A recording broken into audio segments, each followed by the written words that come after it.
God, I need you to show me 7 crypto racehorses.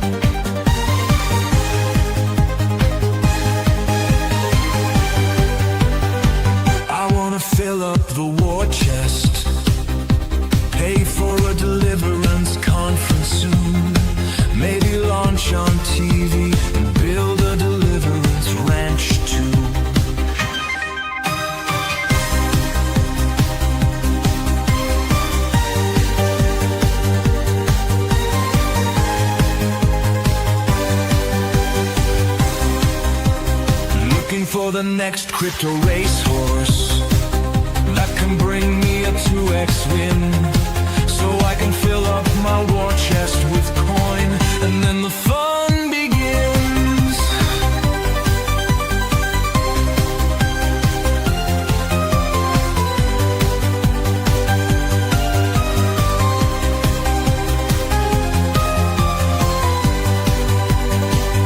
A wise man once told me, if you want to win the race, don't try to do it with one horse. Instead, put 7 in the race. Fill up the war chest, one crypto at a time. The great transfer of wealth, now is the time. Let's build a war chest and pull those strongholds down. Reclaim the stolen ground. Jesus Christ is Lord, no demon is safe. In Job 22:25, God says, I will go before thee and be thy defense, and thou shalt have plenty of silver.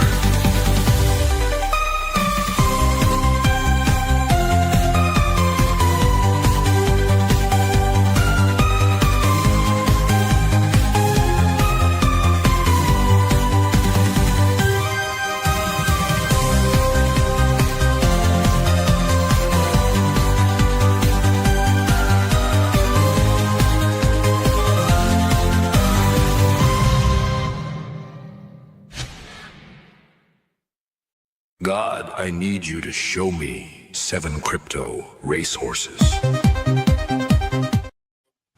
All right, everybody, that time has arrived. My name is Crypto Racehorse, and I'm joined here by the Crypto Professor.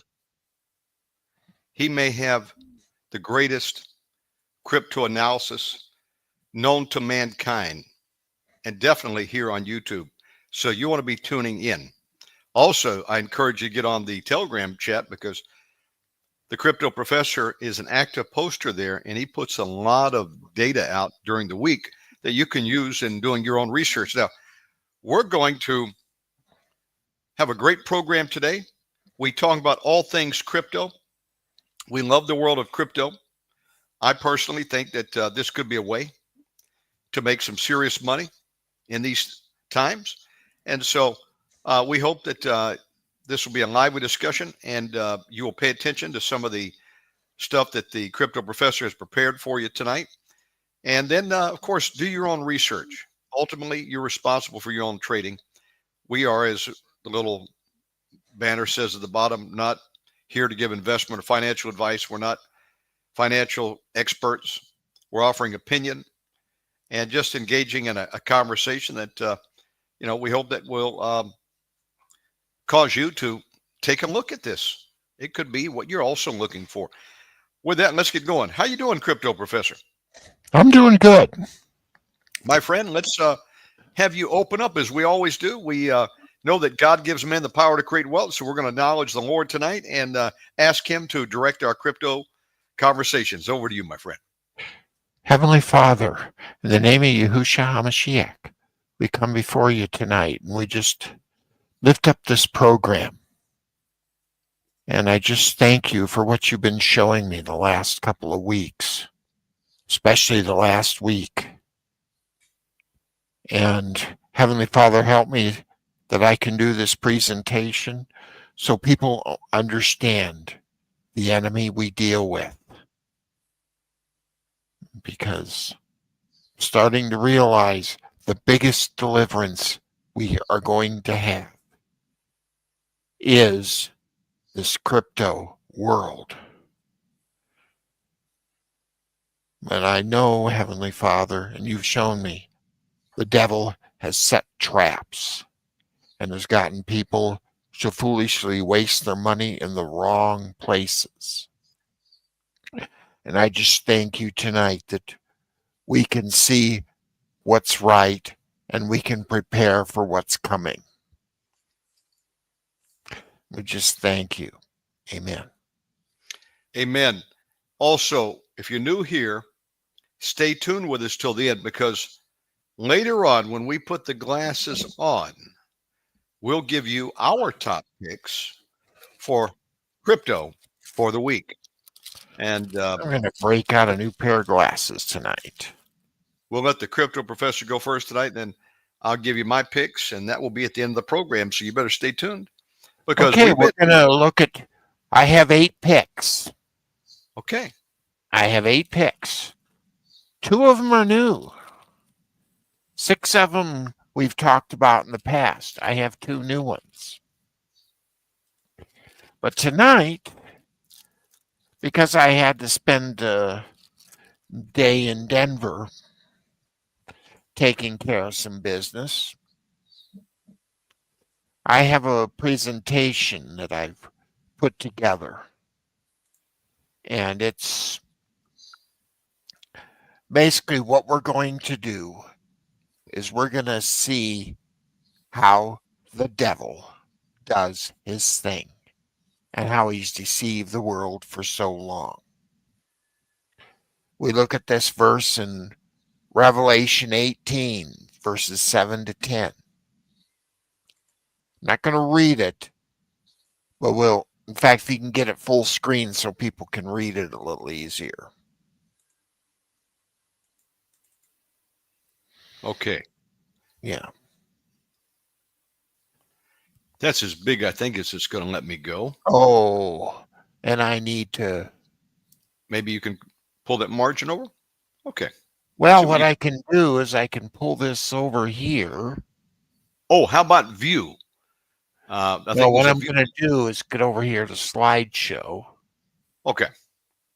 And this didn't work. While you're getting that set up, let me make a quick announcement, folks. Sure. This is our new YouTube channel. I've renamed it. It's called Shannon Davis Show. That means video.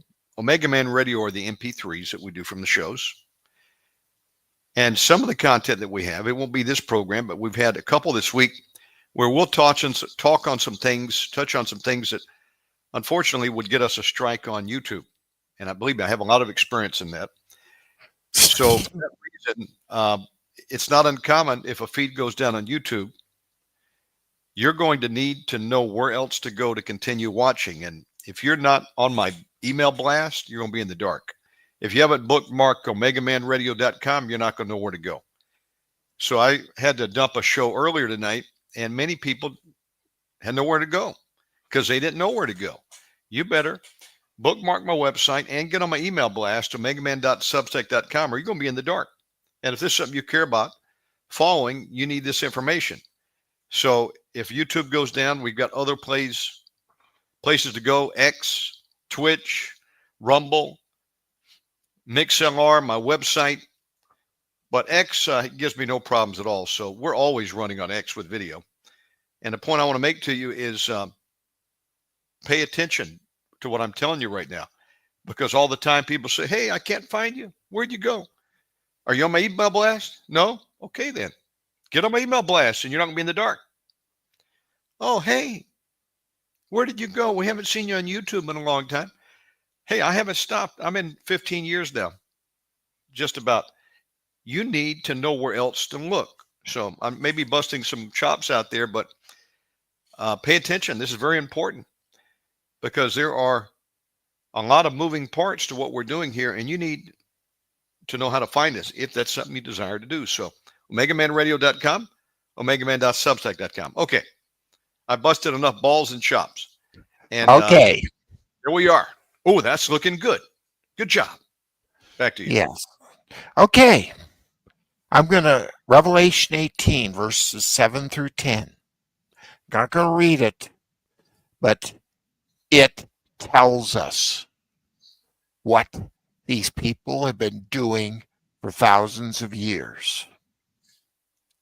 We've talked about one group of people, and let's keep going down the list here.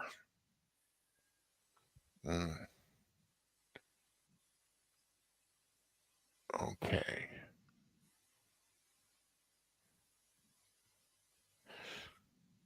There we go. So, but tonight we're going to do the history of financial markets. How did all this come to be? It's an interesting story.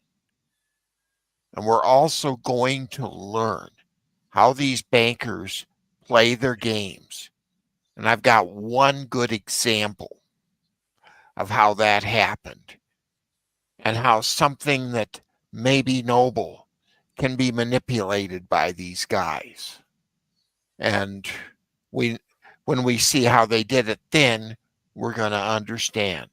Because history repeats itself. That is the important thing to understand.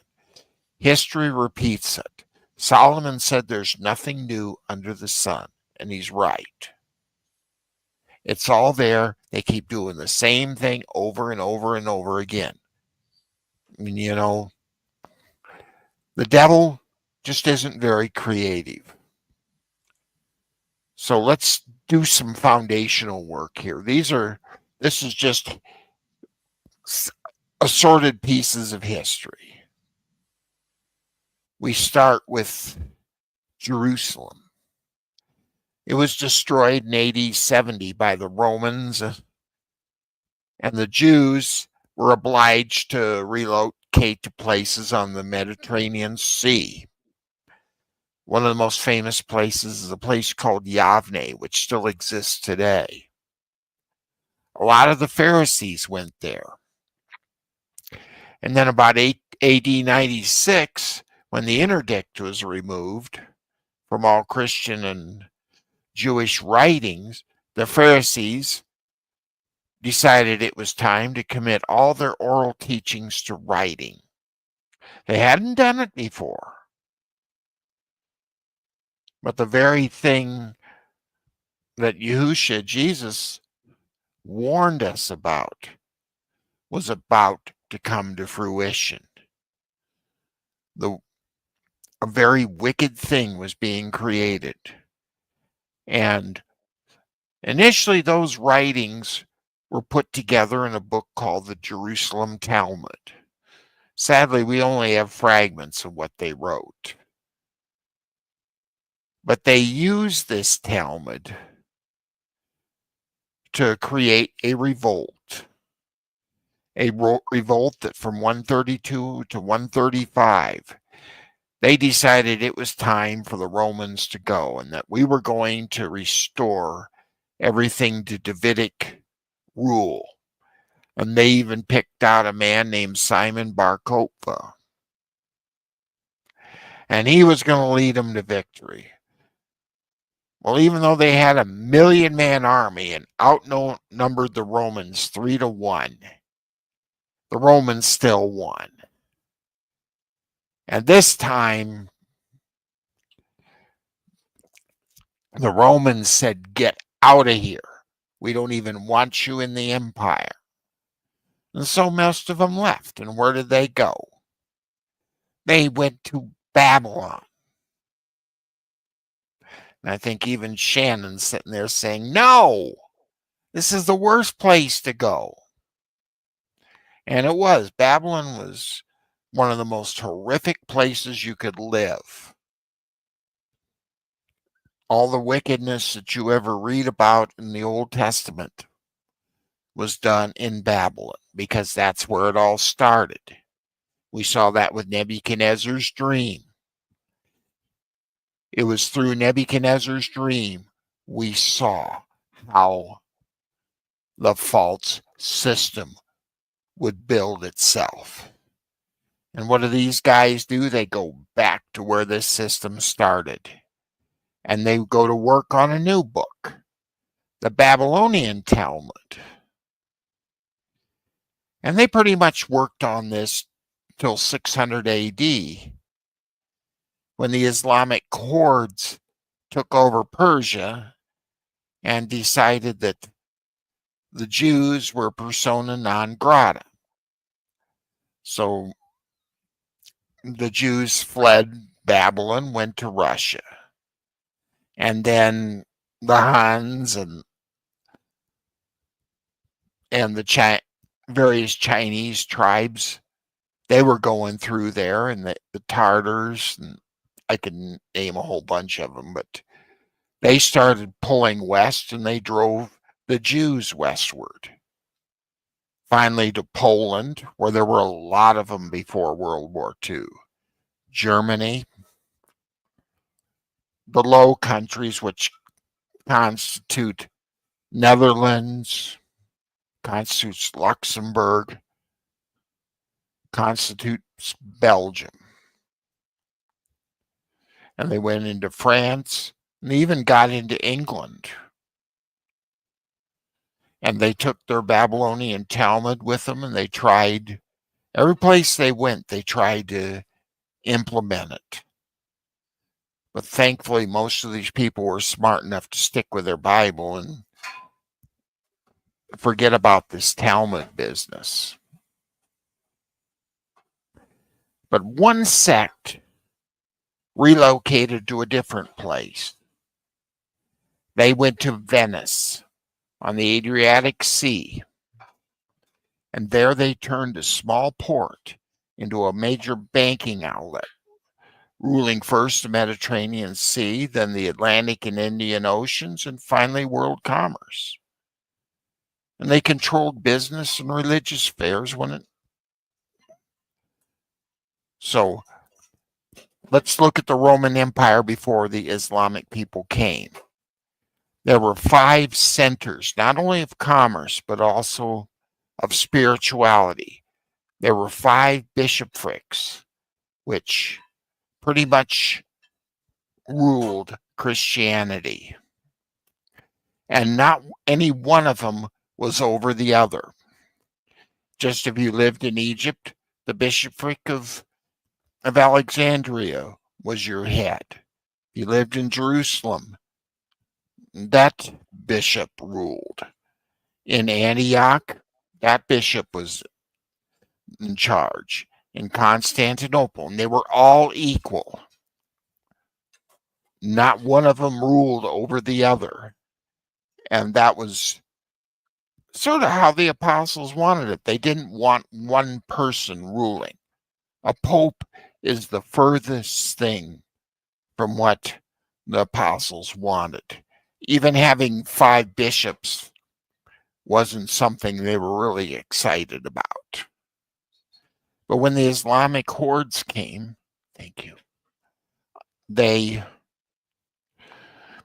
took out 3 of them. So suddenly we're stuck with 2, Constantinople and Rome.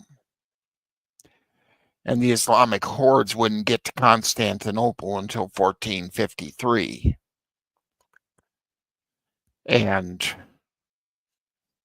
But the interesting thing is the Jews chose to go to Italy. And we'll see why in a little bit. And so what happened? The Islamic hordes overran the Middle East. And they pretty much made the southern Mediterranean Sea, even into the Iberian Peninsula, which is Spain. They ruled. They got into France. If it wasn't for the Battle of Tours, they would have probably taken over, and Europe today would be Islamic. Well, some people are telling me that what they didn't get done in the Battle of Tours, they're succeeding now. But we'll save that discussion for another day. But when Jerusalem was conquered, the Phoebes, which are half Jew, half Roman, that's why they could stay in Jerusalem when everybody else left, because they were still Romans, and they used that. But they abandoned Judea and restarted their operations in northern Italy. And let's look at the map of the world at that time. You'll see in the bottom, in green, the Sacrian Empire controlled that part of the world. And then if you see the pink over in, on the western part of Africa, it was another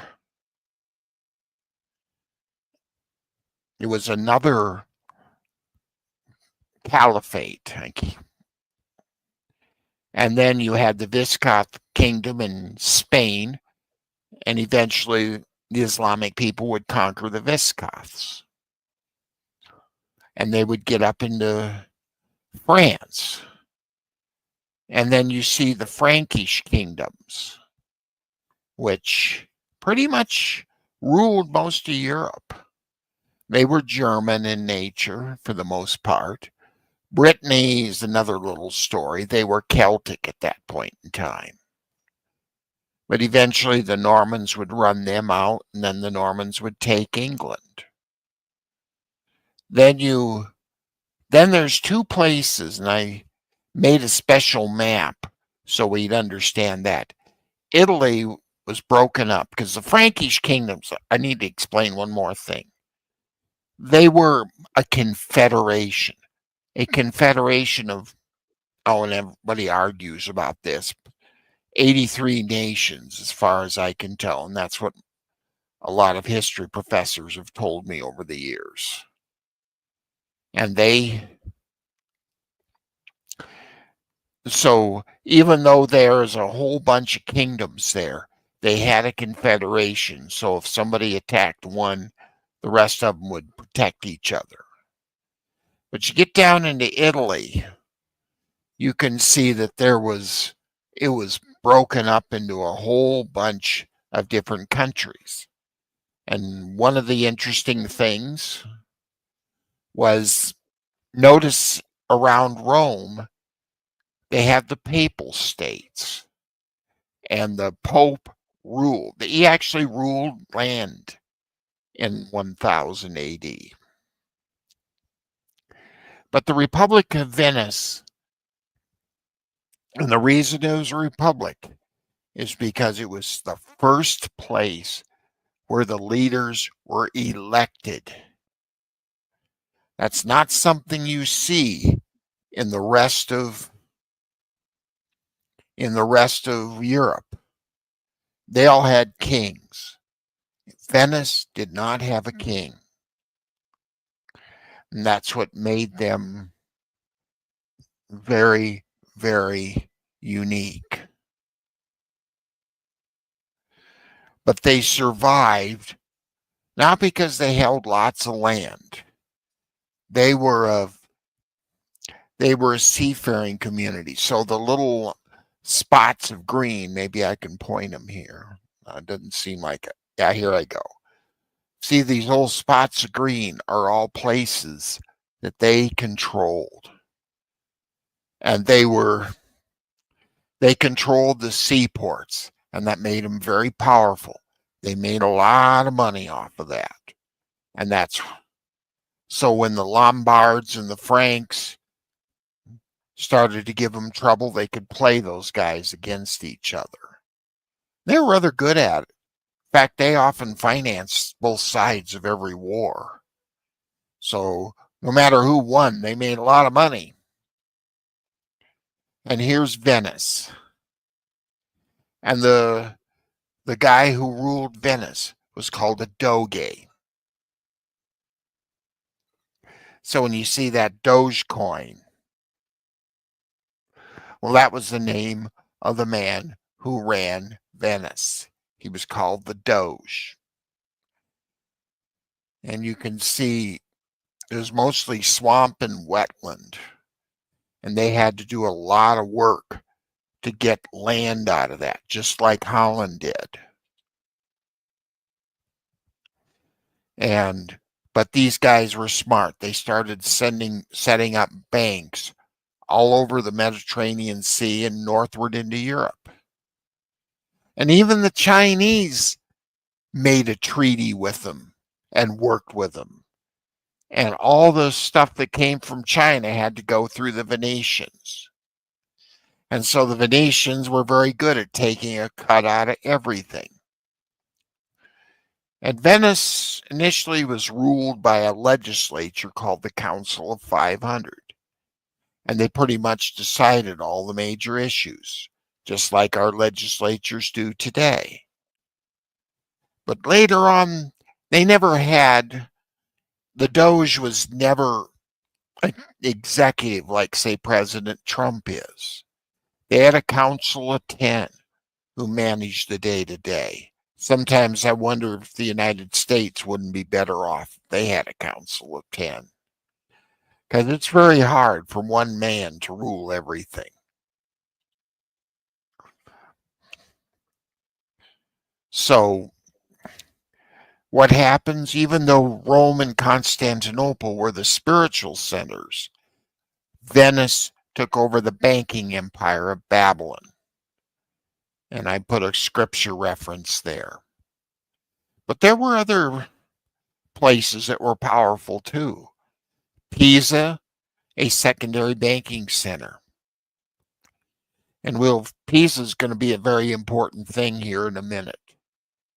We have Genoa, which is over in the Mediterranean on the other side of Italy. And sometimes they work closely with Venice, other times they had wars. And Milan, which was right in the middle, became one of the first financial exchanges and is still the oldest one in the world. And they're very proud of that. But one of the things the Venetian bankers did is they restored a Roman concept called the corporation. And in those days, you had to go to the leader of the country and get a proclamation. And that was their incorporation. And they used that to set up their multiple banks. I think there was something like 7 of them. But the word corporation comes from the Latin word corpus, which means body. Like, for instance, Corpus Christi, Texas means body of Christ. But the interesting thing was a corporation was set up so that if the corporation didn't make it, the stockholders were not individually liable for the debts of the corporation. And the Venetian banks became the first true corporations. And legally, it's called a golem entity. We talked about golems last week because there's a golem coin. But basically, a corporation is a body without a head because the head consists of the stockholders who own interests in the corporation. And a person becomes part of the corporation when they purchase shares in the voting stock.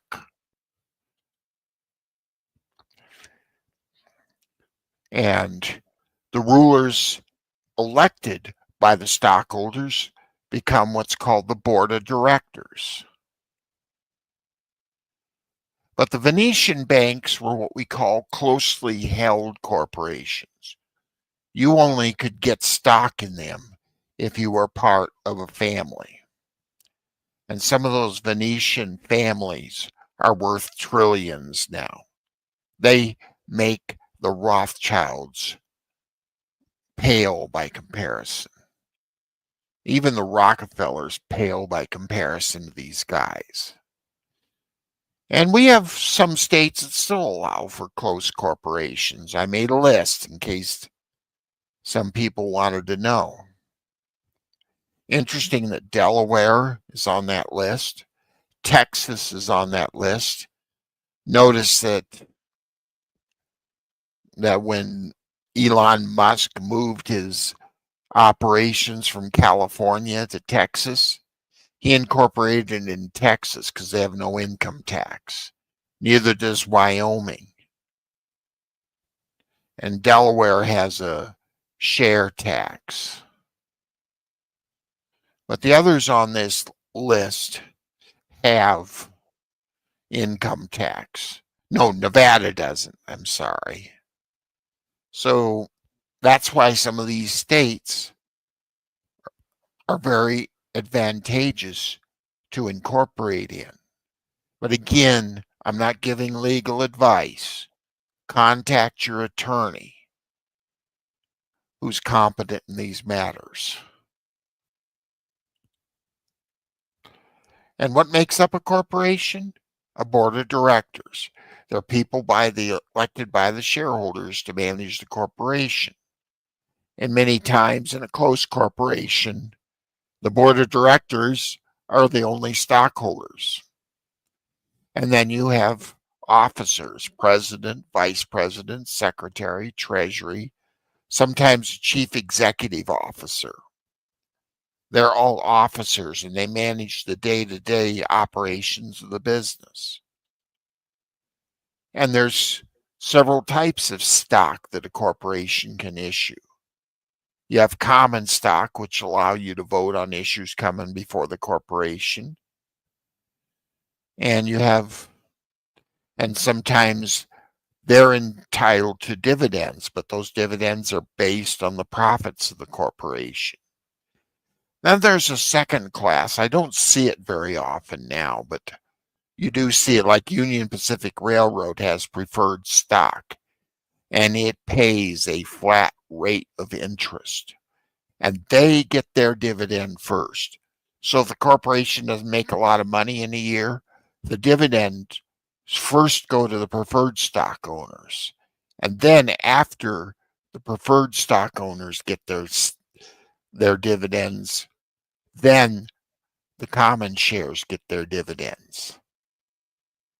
So if your corporation isn't profitable, some days the common stock guys aren't going to get any money where the preferred guys will. And then one thing I've seen, it's not too common, but I still see it, is convertible preferred stock, which allows you to convert your preferred stock, which gives you a dividend based on an interest rate. But if you get some of these tech companies, which have grown enormously over the years, you can convert that to common stock to get yourself a better dividend rate. And of course, there's always corporate debt. A lot of corporations issue bonds, usually denominated in $1,000 increments, and they have a posted interest rate, and they pay that interest on a quarterly basis. And then because everybody's heard of them, I mentioned this one too, junk bonds. And they have a higher risk of default, which means companies aren't paying their debt off. But their interest rate is going to be considerably higher. And then there's convertible bonds, which allow you to convert your bonds into shares of common stock, which is sometimes an incentive to get you to buy the bond. Because if the company starts growing and getting bigger, you're going to turn that $1,000 investment into a stock because you'll make more money. And then, of course, you have employees who work for the company. Now we're going to study a man that I call him the father of modern accounting. His name is Leonardo Bonaci, or we call him Fibonacci. As a young man, he traveled throughout the Middle East, and he learned from the Arabs. Apparently, he could speak their language. He learned from the people of India, and he found out how they did their books, and he brought double entry accounting to the West. He also brought us Hindu Arabic characters like 1, 2, 3, 4. Can you imagine trying to multiply Roman numerals? In fact, when you read Revelation 13:18 about 666, the actual Greek says you are to calculate 660 and 6, which would suggest you multiply them. But to the ancients, you tell them multiply 600 times 60 times 6. They're going to look at you and say, are you nuts? Because we didn't learn to multiply until this man taught us. So he revolutionized mathematics. And suddenly we suddenly have the concept that runs all corporations today and even all crypto. We have a balance sheet, which on one side is the assets and on the other side, liabilities and owner equity. And those two, liabilities plus owner's equity, equals assets. And that's the formula that all accounting is based on. And here's a sample balance sheet. You have the assets on one side and the liabilities and shareholders' equity on the other. And you'll notice that the assets and the liabilities and shareholders' equity is always equal. I would go into these in a little more detail, but we don't have time. I'm already seeing that. And then the success of the corporation is dependent on its income statement, or in the old days they called it the profit and loss statement. You have all your revenues less all your expenses, give you the profits or losses.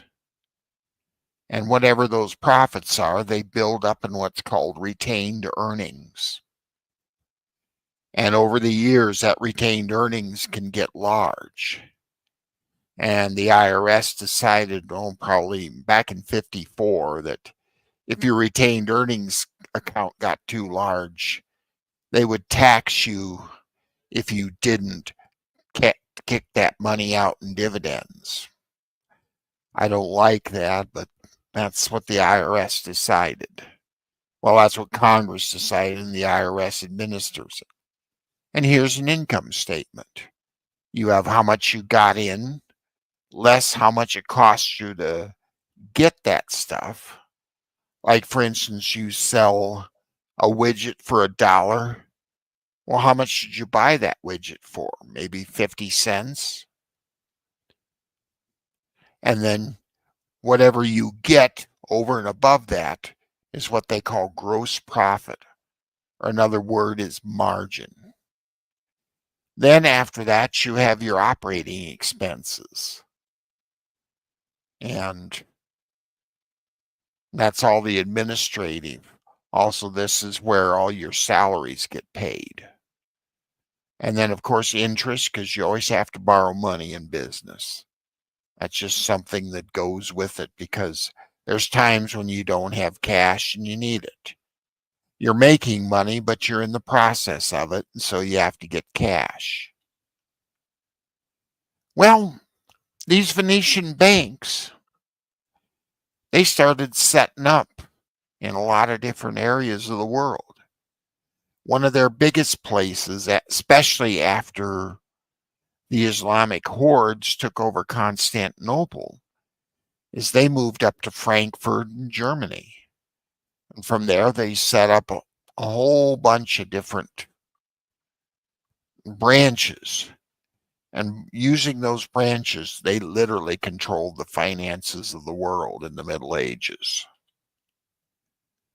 But now we're going to come to an event in 1198.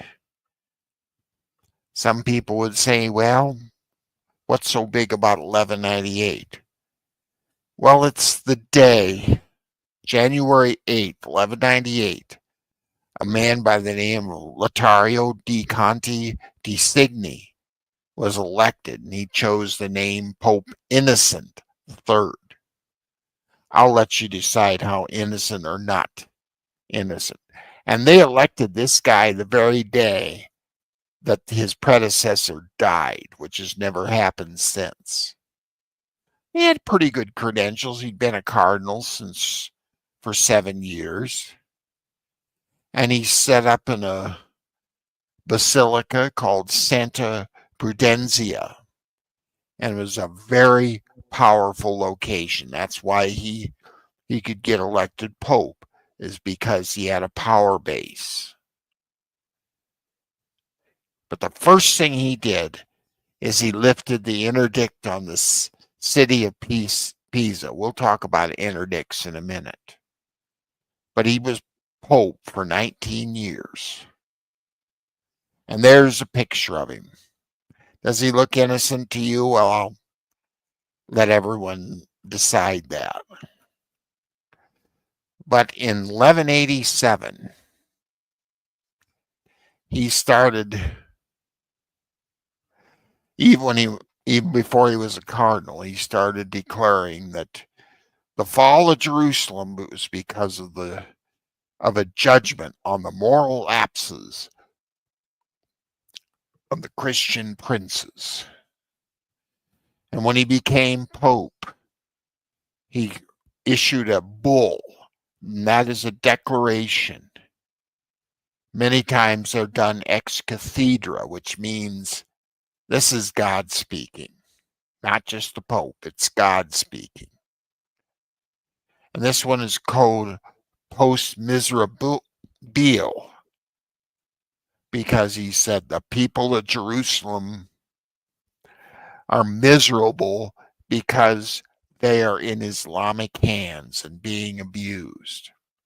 Well, whether they were or not, he didn't tell us that. What he did, he sent out missionaries to every country in the Catholic Church's purvey.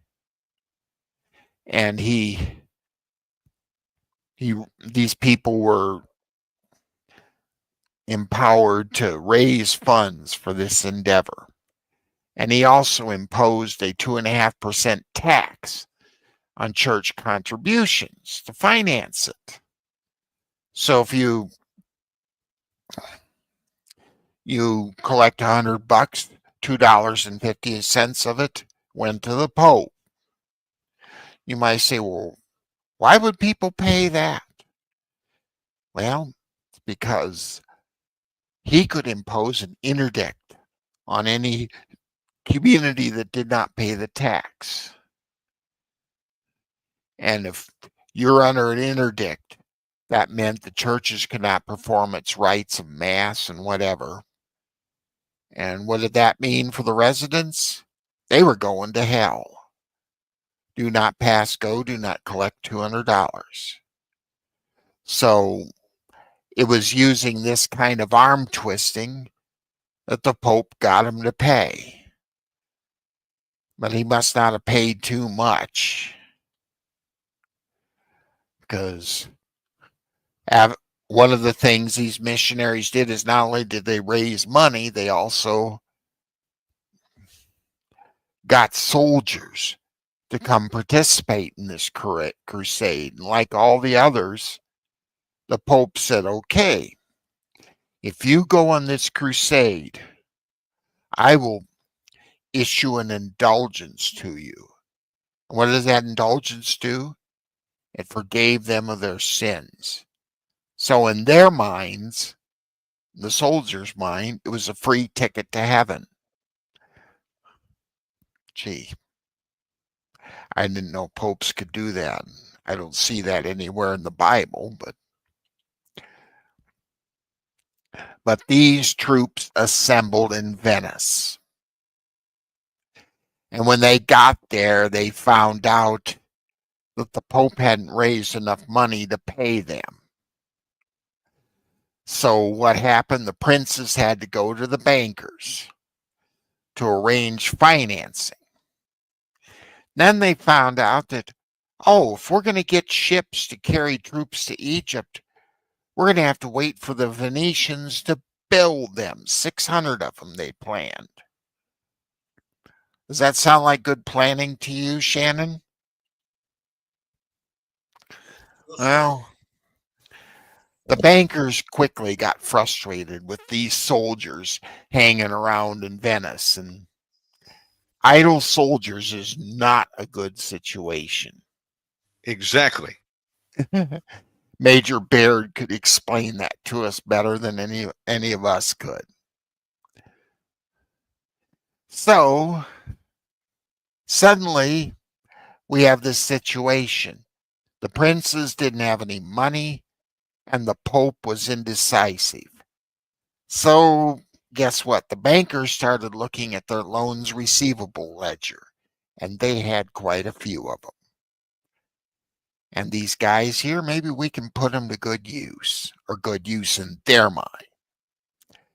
First places they go are the cities of Trieste, Zara, and Mugia, little Adriatic ports that owed the bankers a lot of money. And especially the Zardarians, they said, we don't want to pay back this money, so they made a deal with the king of Hungary and told the Venetians, I'm sure you know what they told the Venetians. And so the bankers said, well, we've got all these Crusaders here. Let's use them to go collect our debt. We're putting the soldiers to good use, at least good in their mind. And they're not in Venice anymore. They're out doing the bankers' dirty work. So these soldiers went to Zara, sacked the city, took all the money, took all the goods, took all the food, and impoverished that city. And they started doing it all up and down the Adriatic Sea. And suddenly the bankers got even richer. So what if we finance a crusade? But the bankers had one big debt that had been hanging on them for about 200 years. And that was Constantinople and the Byzantine Empire. They tried to collect in 1182, and that didn't work. They lost that war because they didn't have enough guys. Well, that's changed. And here's the Doge Dandolo. He's preaching that everybody needs to go on this crusade. And that's a picture by Gustave Doré. Really good painting, I imagine. I wish I could find it in color, but the old Doge, he sort of liked this idea too. When he was young and fighting in one of those wars, the Byzantines were so happy with him, they blinded him as a traitor. So you can imagine he was eager for revenge. The bankers wanted their money back. So they're willing to back him. They just needed an opportunity. What's that opportunity going to be?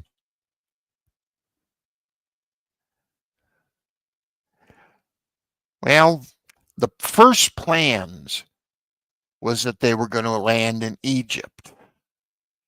But the bankers didn't like that idea because the Egyptians were some of the best customers the Venetian bankers had.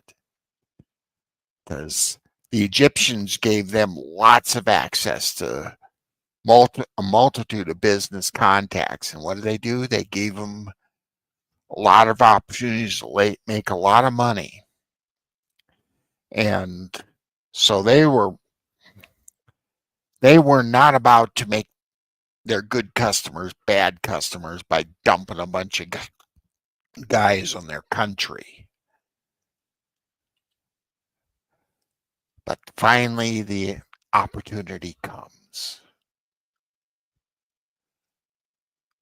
In a little place here, and I'll try to find that for you with my pointer. It's a place called Montferrat. The Doge happened to be visiting there. It was a state visit type thing. And he had a meeting with the head of that little country, Marquis Boniface. And Marquis said, you know what? I've got a guy you need to meet. His name is Isaac Angelos.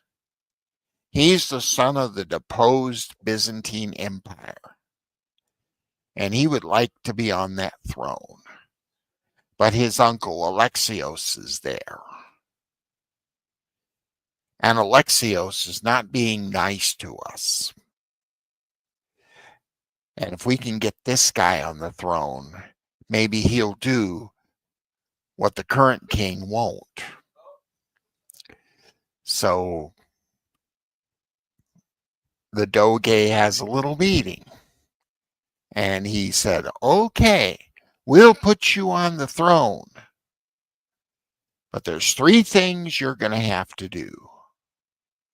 One, you're going to have to understand you are a puppet ruler. You are a puppet ruler until such time as my banker friends get their money back. And to do that, you're going to have to impose heavy taxes on your empire. And number 3, you're going to have to bring this wild, renegade Orthodox Church back under the rule of the Roman Catholic Church. Of course, the Doge put that in there because he wanted the Catholic Church and the Pope to get on board with it. And that's the only way he would. So they go to Constantinople, and sure enough, they're behind a little coup d'etat, and Alexios was deposed. Alexios III was imposed, and Alexios IV became a co-ruler with his father Isaac. But since Isaac was old and not very, how would you call it, with it, Alexios did the ruling. And guess what? He imposed the taxes. And the taxes were so heavy, people even had to melt down their silver and gold icons. This did not make him popular. And eventually a nobleman named Alexius V Ducas deposed him, Alexios IV. And when they put him in prison, he went down and personally strangled him. But there was a problem. Alexios tried to resist the Crusaders. And that didn't work out too well. Constantinople was captured and eventually sacked. And when they sacked it, they stripped that thing of all their money and all their treasure. And a lot of that went back, paid all the loans that the bankers were looking for. But a lot of art, books, and other relics went from Constantinople into Italy, Germany, France, and even England, even though England was not part of this.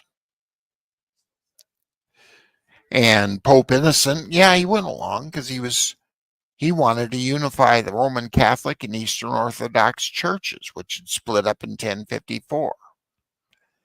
But let's be honest, in the end, the bankers got what they wanted, and as for unifying these churches, no.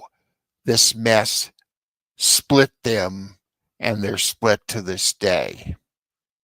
And I don't think anything will ever unify them.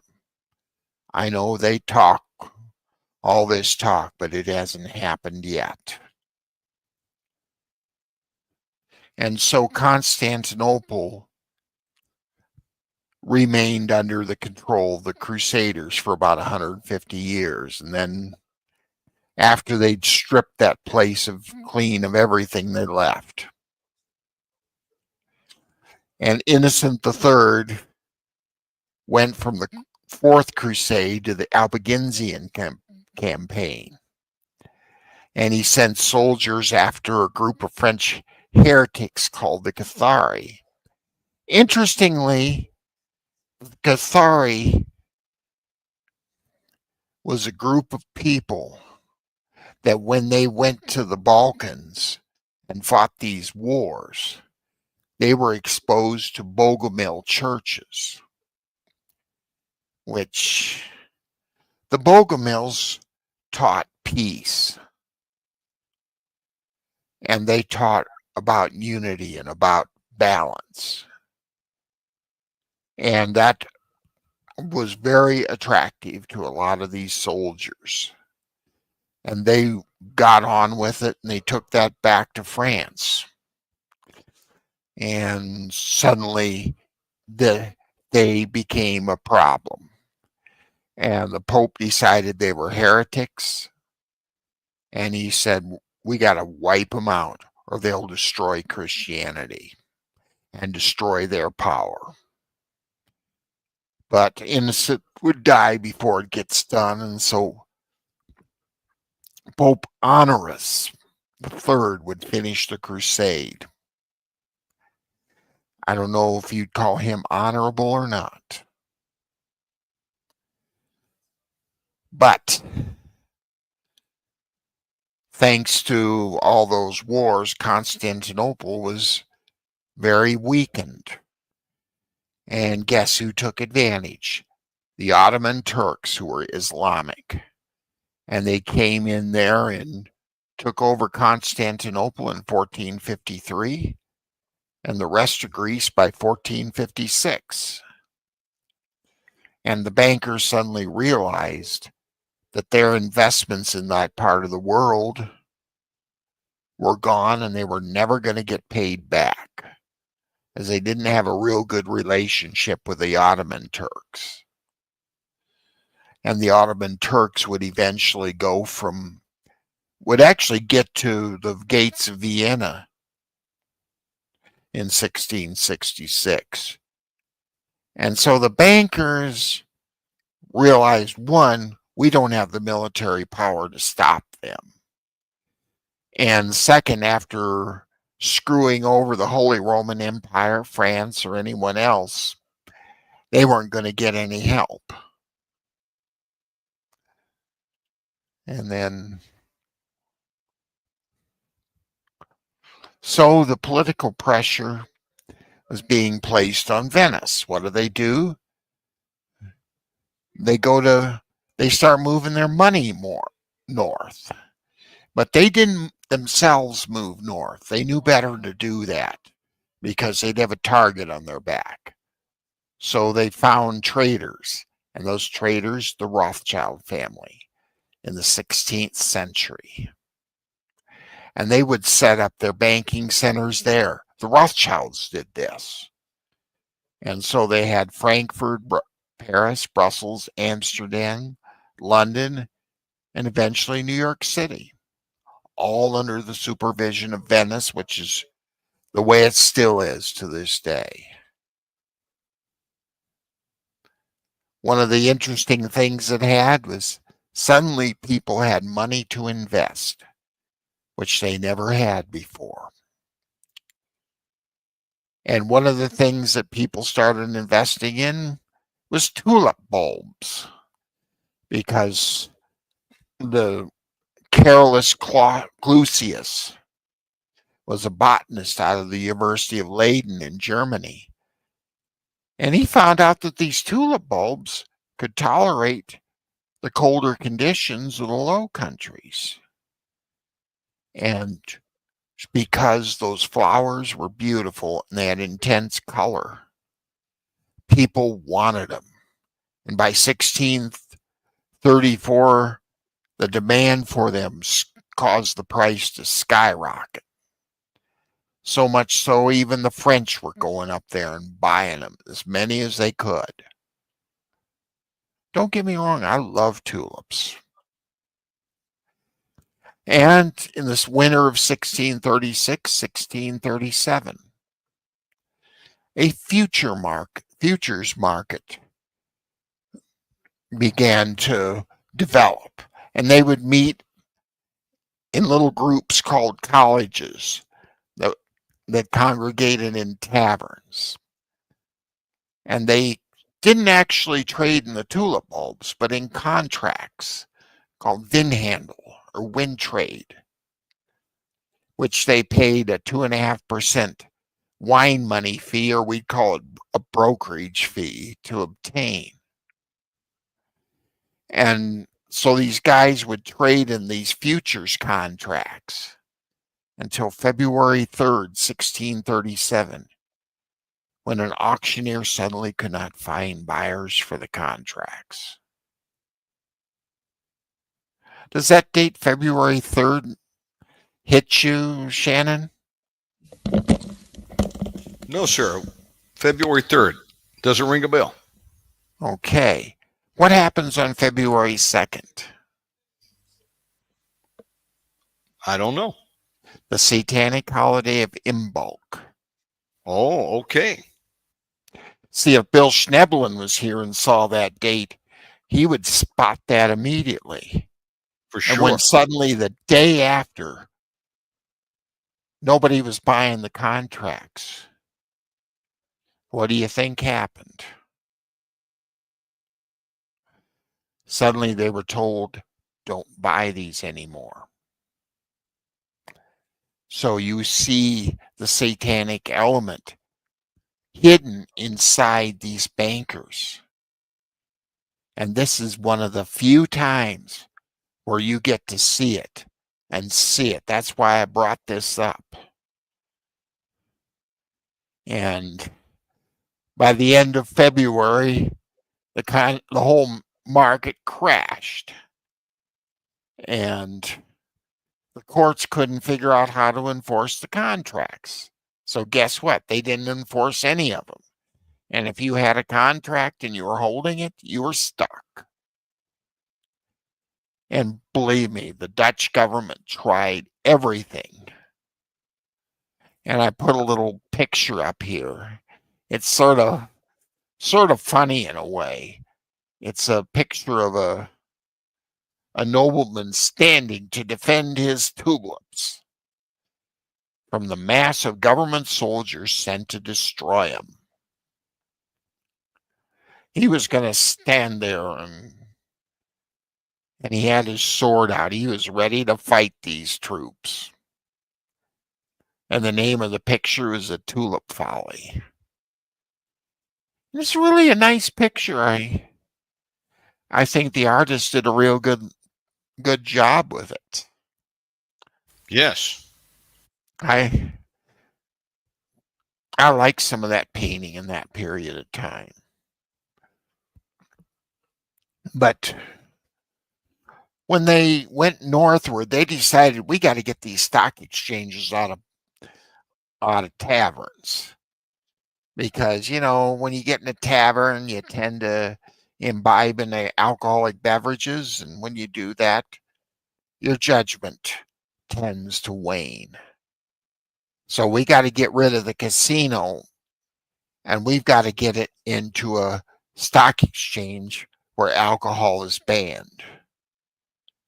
So the first modern stock exchange outside of Italy was created in Amsterdam in the early 17th century. They actually came up with a building, and if you go to Amsterdam to this day, you know what you're going to see in the front of that exchange? Just like you do in Wall Street. There is a bowl, a golden calf. Those days, they traded mostly in debt, securities, and commodities.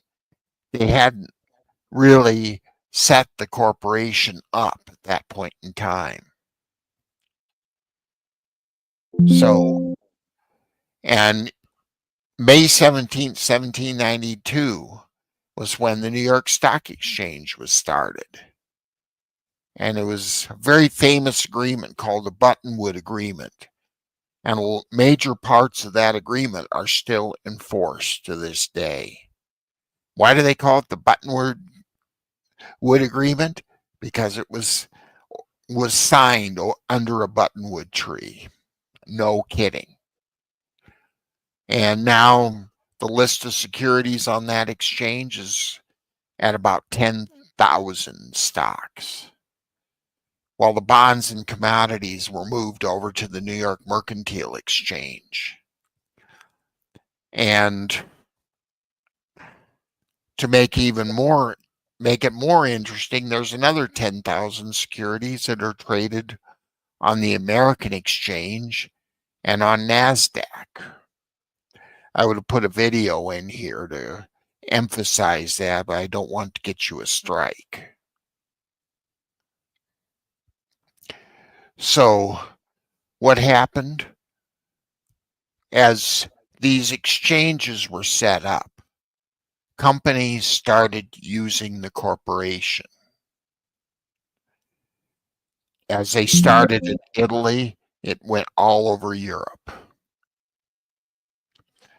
And now corporations are formed by registration with the Secretary of State or the State Department of Commerce, just depends. And you can do it in all 50 states. You can form corporations, nonprofits, limited liability corporations. You saw on the front of my thing, Whitestone Technologies. It's a limited liability corporation. You have limited partnerships. And Wyoming was famous for doing LLCs and limited partnerships. And the IRS fought it viciously because they felt it would undermine their subchapter S rules. But the court said, no, you can't say no to this because the state of Wyoming legislature created it.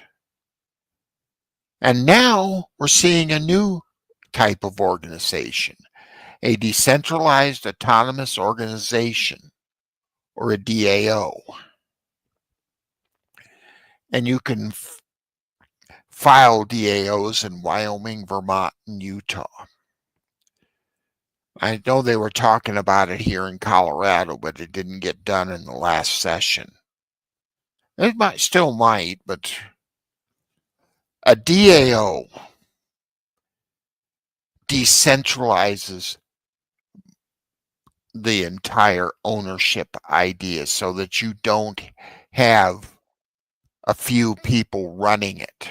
It's totally contrary to what the Venetian Bankers did. They wanted their fingers in everything.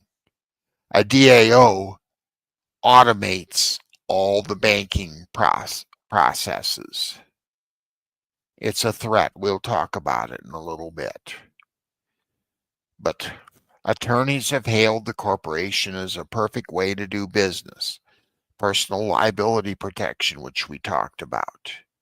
It's easier to transfer ownership. You have more access to capital. And there's tax benefits. I won't go into that. If you are interested in these things, you need to contact a competent attorney and have him go over this with you.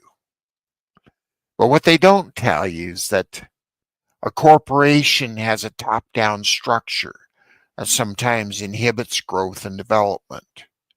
Sometimes there's structural limitations. And the other thing that's bad about corporations is double taxation, because the corporation pays tax, and then when you get dividends from that corporation, guess what? You pay taxes again. That sounds real nice. That's something President Trump is saying he wants to eliminate. But a lot of people started to realize that the corporation was actually a very bad way to do business. And they watched, like in places like Japan, where everything is decentralized. And because it was decentralized, they could make cheaper cars, cheaper goods, cheaper electronics. And because of that, suddenly, what happened to General Motors, Ford, and Chrysler? They're on the outs. Some people are even suggesting Chrysler, which is now owned by Stellantis, could be out of business in a couple of years because they can't compete with decentralized organizations. But in 2009, a group of programmers using the pseudonym Satoshi Nakamoto developed the first cryptocurrency called Bitcoin. And guess what? On my 55th birthday, a guy named Laszlo Heinetz bought 2 Papa John's pizza in exchange for 10,000 Bitcoin. So my birthday is now celebrated as Bitcoin Pizza Day. But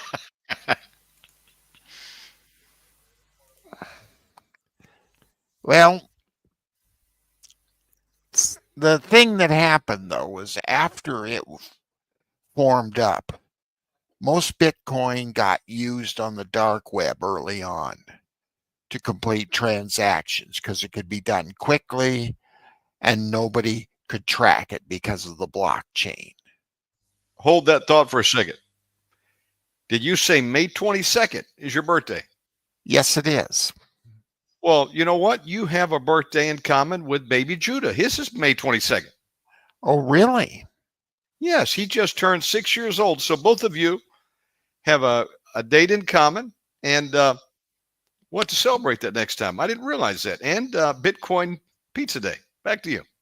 Mm-hmm. Amazing. So a lot of these transactions were on a dark website called Silk Road. I've been there a few times. If you have a troublesome neighbor, you could have gone on the Silk Road and bought yourself a few machine guns, paid for it with Bitcoin, and about a week later, you'd see these crates come in, and inside those crates, you could get machine guns for your wife and your boys, your daughter, and you could go take care of that neighbor. And all these things would be done.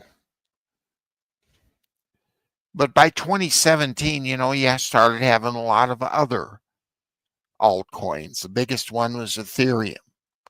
Now, those days, everything was level 1. But Ethereum started an idea. We have Ethereum Classic, which was still generated by proof of work. But Ethereum no longer does proof of work.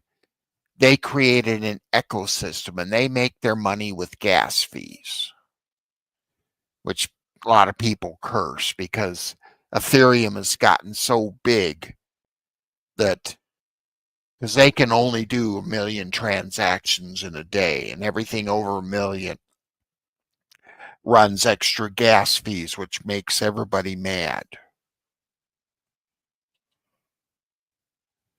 But the thing that makes these Bitcoin unique is the decentralized autonomous organization. It's the structure used to manage their business. I should take the word corporate out because that's really not accurate. I needed to say organizational structure. And Wyoming was the first state to allow for the existence of a DAO. And you can buy into a DAO by purchasing coins or tokens in the organization. It's basically a very simple thing.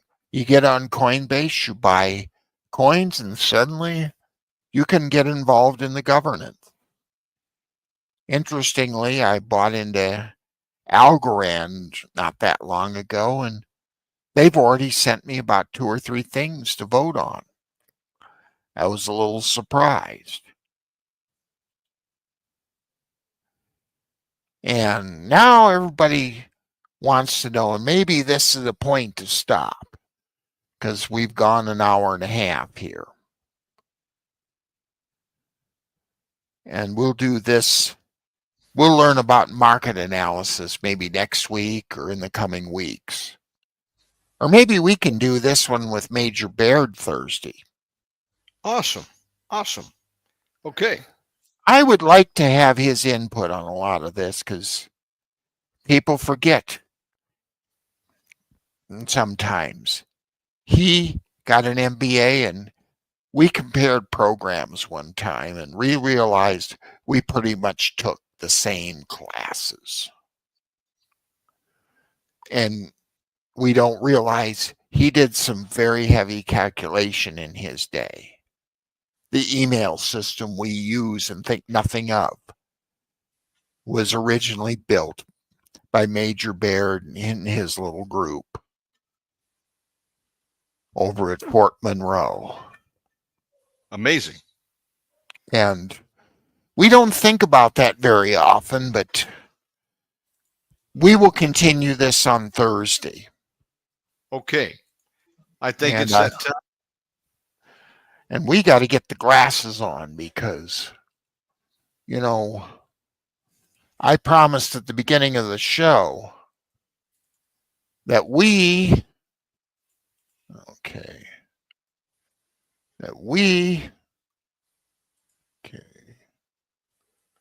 Yeah, I've got to pull up the coin market cap also.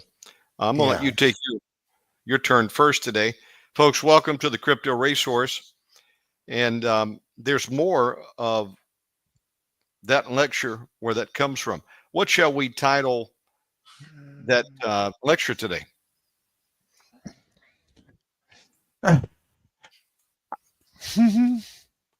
Think on How a name. bankers manipulate.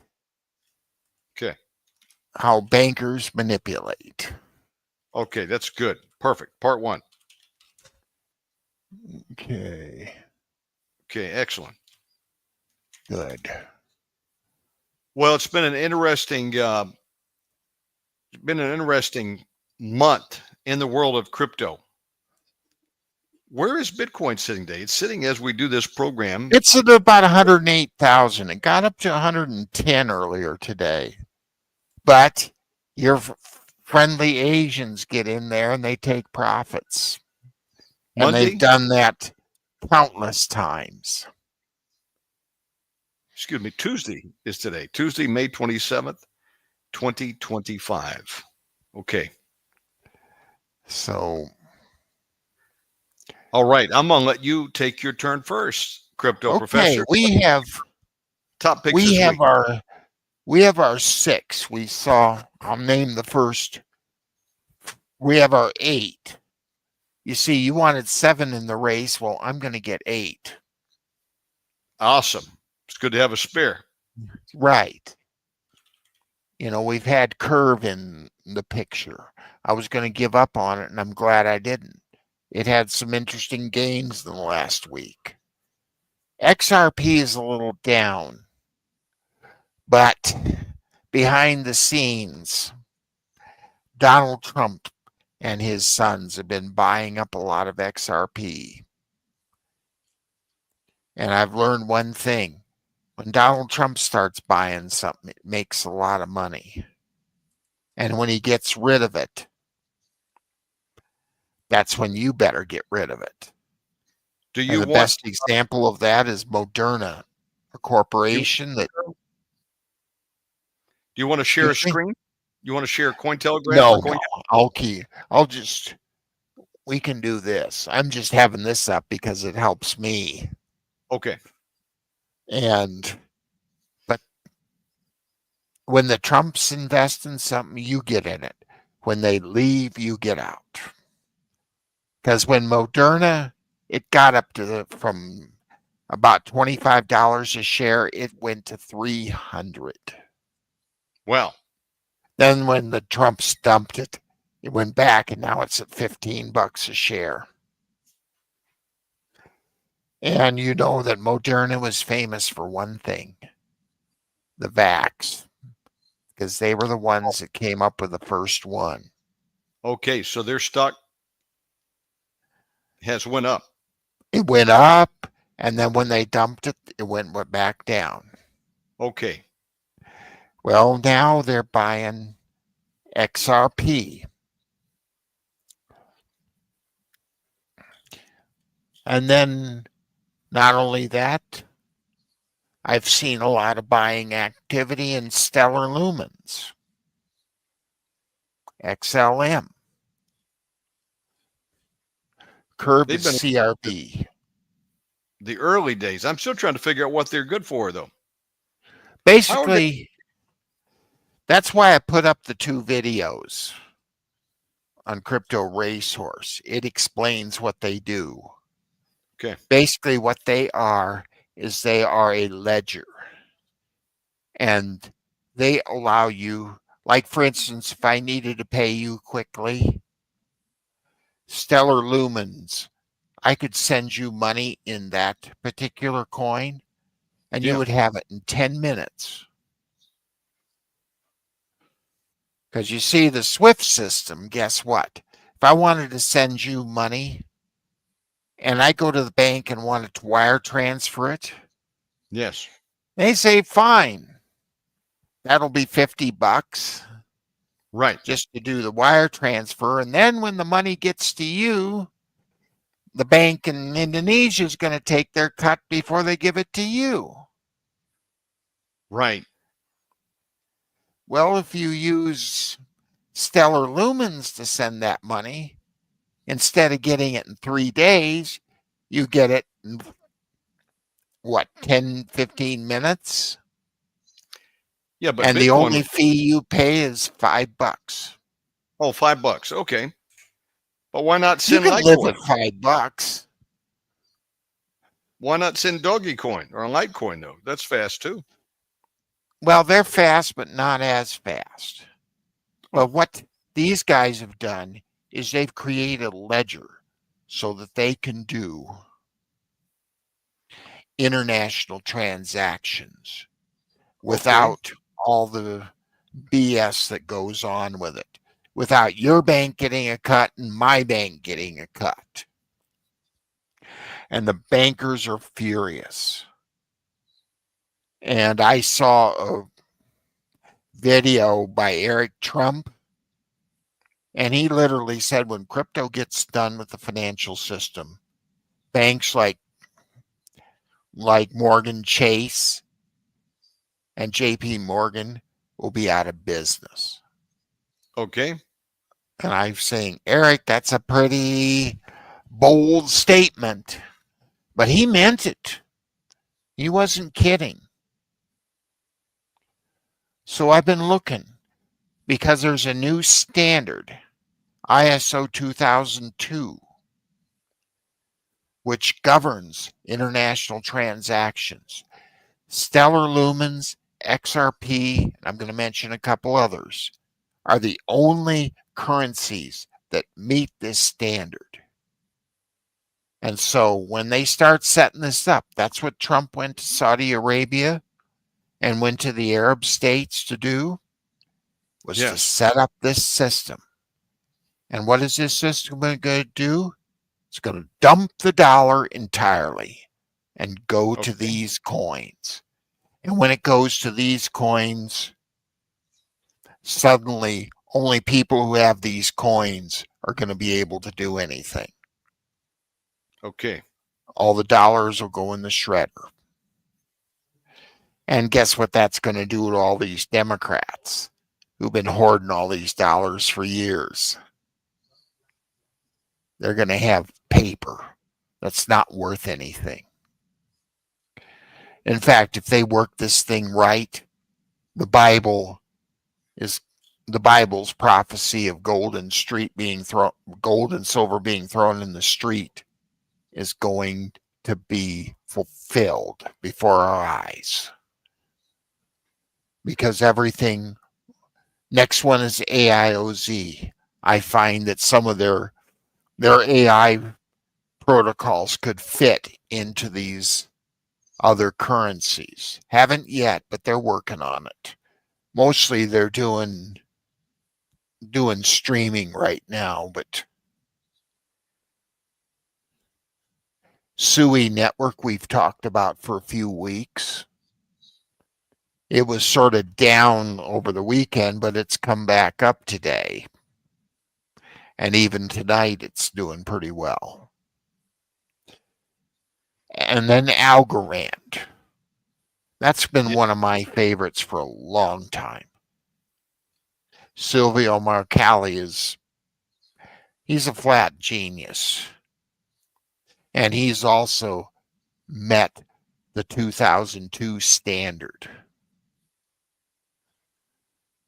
And he has a major ecosystem set up, which not only allows you to keep it in his system and get really good interest rates, but there are some places you can invest within that system that stand a chance of making you some pretty good money.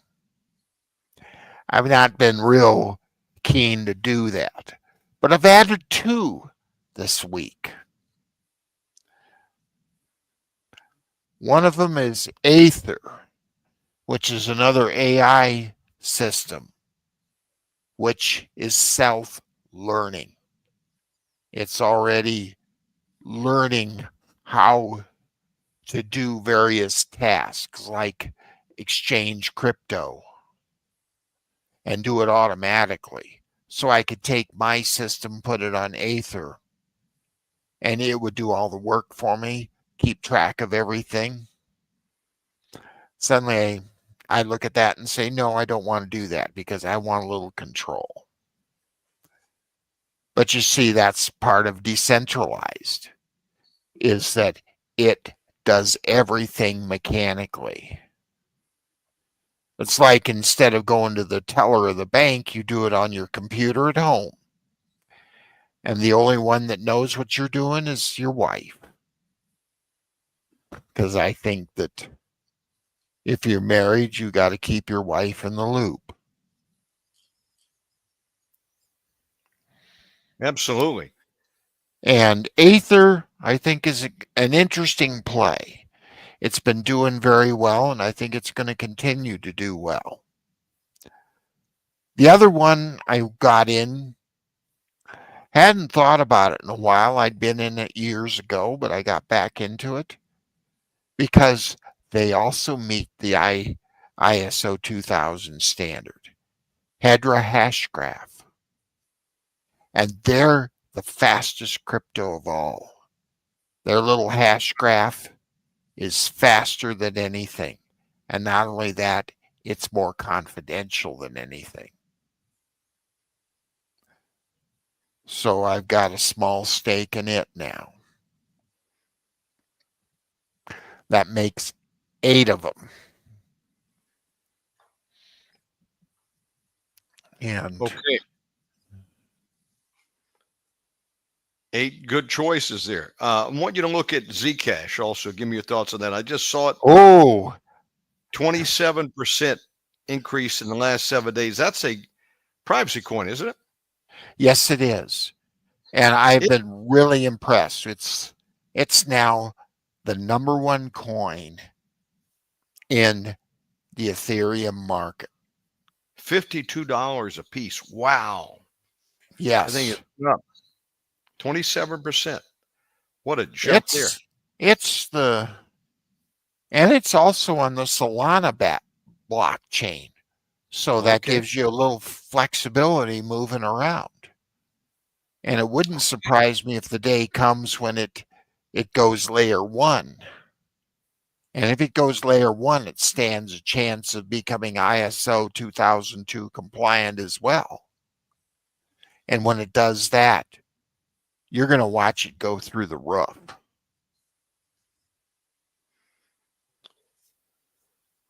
And So there is a new video out by Alex Becker, and I'm to watch it. Did you see it? Yes. Did you glean any information from his program? What do you think about his Yes, pick? I found quite a few interesting choices in among that. Yes. And He's got some good he's analysis. a little crazy on gaming, but yeah. And I'm not real big there. In fact, I asked my son about it, who's a big gaming person. He said pure gamers hate cryptocurrency because the people who run the games forget about the quality of their game and they're more worried with how their blockchain's doing. On the other hand, he pointed out that a lot of them like the idea that if they put all their tokens on the blockchain, they get the cash in before anybody plays, and they keep it while people are playing. And during that time, they can earn interest on their money. Yeah, I mean, if you could come up with an ecosystem that involved gaming and tokens for in-game, payments in cash, you have all these role-playing games, and they'll find loot. But how about finding real crypto coins? Wouldn't that be great? You could convert them and make money in the ecosystem. Yeah, if you didn't have a banged up hand like I do, it might be interesting. Now, there have been people who have actually been in things like Second Life, I think it was, some of these other role-playing games, all right, universes, whatever you want to call them. And what they did is they would create items to sell in world. Could be clothing, it could be furniture, and they would sell them for in-world money that could be then sold and turned into real world cash, and you could take it out with a debit card. Yeah. Some people were supporting their families, and they were just in that game 12 Playing hours that game, making money. So, I mean, I want to see some real world uses for crypto above and beyond what we know you can do with Bitcoin. And there's a handful of other coins that, we're talking about. Most of it is just fluff coins. Yes. And that's sort of the warning But I want to see point some out. uses, because it's never become what it was promised to be. It hasn't been adopted worldwide, so you could use it for other payment systems. Now, I encountered something that was very interesting. Discord network. You heard of Discord channel? Oh, yes. My sons are on it all the time. In fact, they're on it right now. So Discord is where I went over, and I was part of a group. I'll come back here to my chart in a second. It was called for Turtle Coin. Turtle Coin was an ecosystem, and they had a Discord channel. And there's a lot of smart people over there. So I would hang out. And if you had a situation like you needed something programmed or a technical question, you could get one of these guys to put their brain power on it and solve it for you. And then you would pay them in Turtle Coin. And, we used to tip each other $1 million Turtle Coin, which wasn't much at all. Turtle Coin was not even a penny. So, and you could use Discord to do it. It actually had a wallet that you could load up with certain crypto coins like Turtle Coin. And then you put the little command in there in the Discord, and bam, I would send you $1 million Turtle Coin. Now it's in your wallet. Now you can Telegram is doing that now too. Telegram is, huh? Really? Okay, that's a great idea. It wouldn't surprise me if X doesn't do it before long. So we need some wallets. We need the equivalent of a Cash App, okay, but with more than just Bitcoin as an option. Venmo, I think, gives you 5 coins that you can trade with, 5 or 6. And, Yeah, you know, I've got about a half a dozen wallets, and Trust Coin, that's not a bad one. think Brave about, has their own wallet. okay? And the only reason I use that is because then I can get the bat out of it from when they stick me watching ads. Oh, I that's get right. You earn BAT. and So we and need the then if there's a pre-search, and okay. every time you do a search on pre-search, you get paid for it. Okay. So if you could enjoy things like games, right, but have in-world money, to repeat myself, that could then be sold on an exchange and turn that into cash, that would be an incentive for being in these things other than just imaginary booty. Yeah, exactly. You know, I don't know about the legal ramifications. And I'm not saying, a slot machine game. I don't even know how to even approach that. We'd have to get a lawyer on here and have him evaluate it for us. Well, look at the laundromats now. Many of them are cashless. Okay. And or you put in the money and it gives you tokens, like And a then lot you of go the buy the tokens and right. you use them in the washers. And then when you're done with your tokens, you go back and get your cash. Right. So I mean it's used, for systems like that. Over here especially, you know. Now of course they have the debit cards. You just swipe those with the credit on them. So there's 2 different ways you can go. Some are tokens, some are not. But I think Chuck E. Cheese used to use that, if I recall. Yes, I had a friend who owned about 3 or 4 chunky cheeses, and Put your money in and get the tokens out. So, someone needs to make some real quality games. There's a rumor that Nintendo, Pokemon rather, may be partnering with Sui. We wait and I've see. been Okay, hearing that. I haven't heard anything final on that. could just be nothing but a rumor. Okay, let me move on for the sake of time and get back over. Give you a couple picks real quick. Okay, so I'm over here at coinmarketcap.com. Let's refresh once again. Today's date, $108,000 for Bitcoin.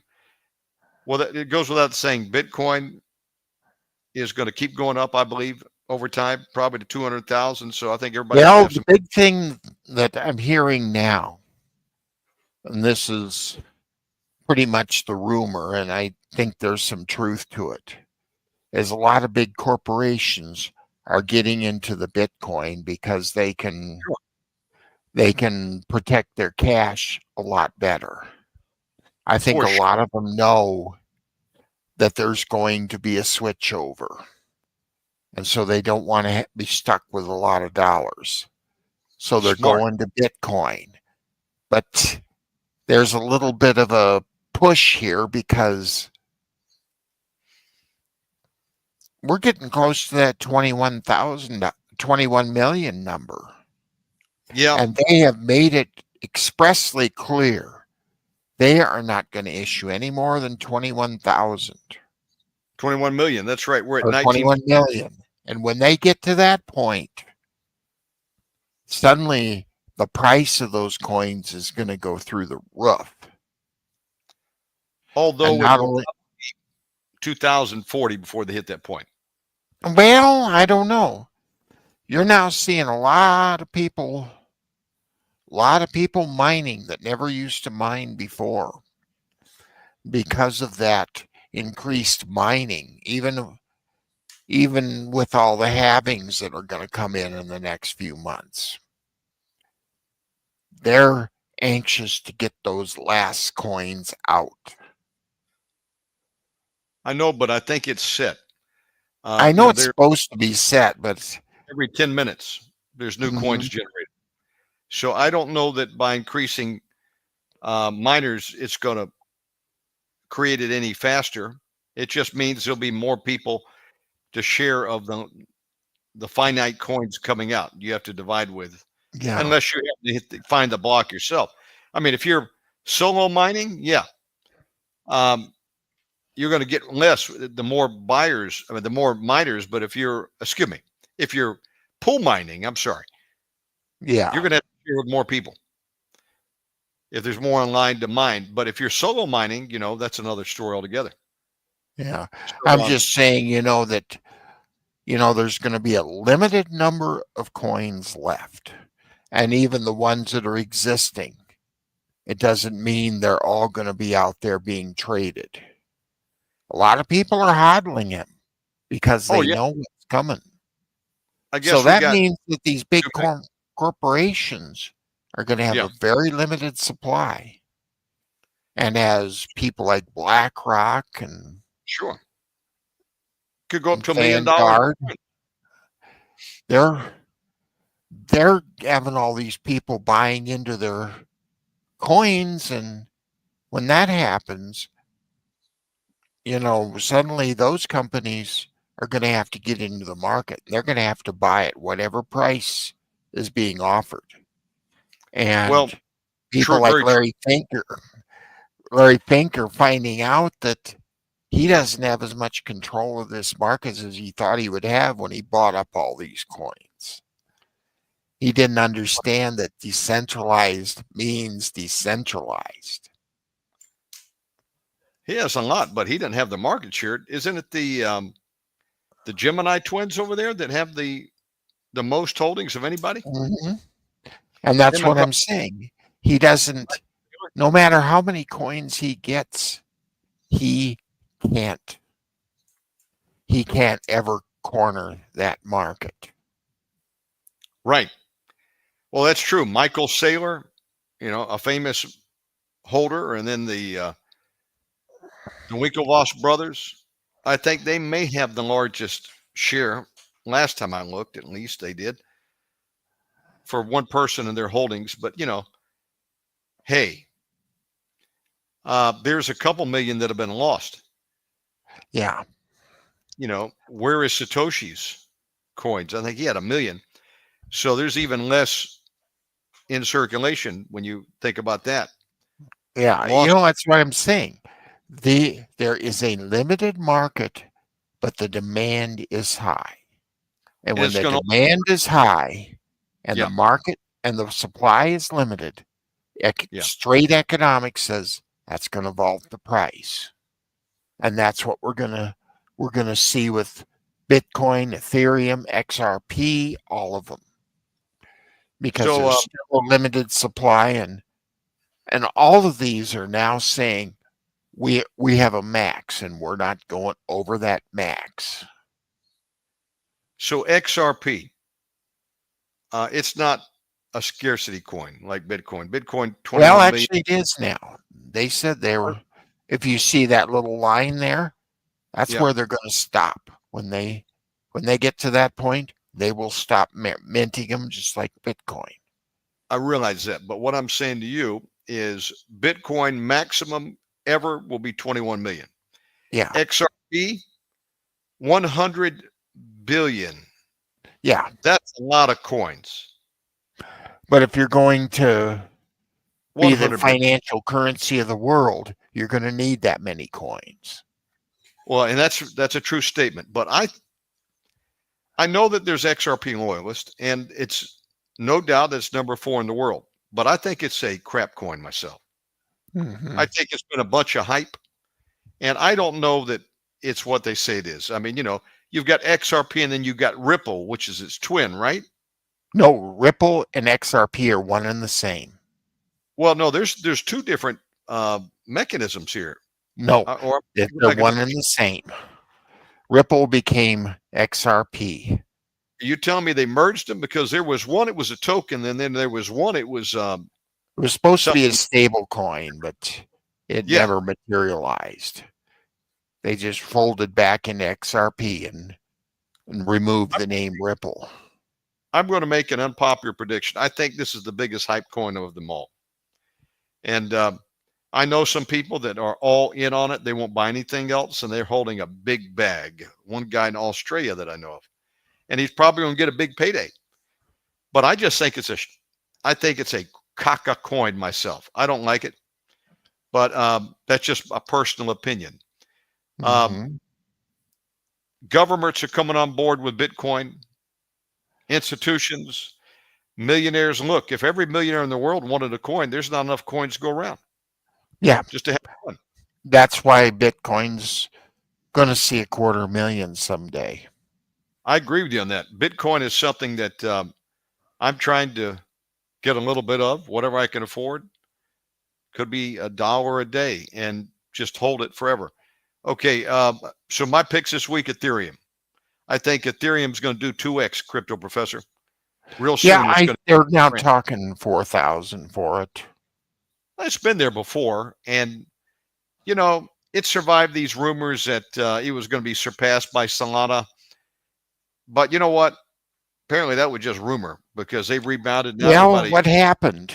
The reason it was a big rumor was because, one, the high gas fees, the fact that they were stuck at Yeah. 1 million transactions a day, and anything over 1 million got bonus gas fees put on it.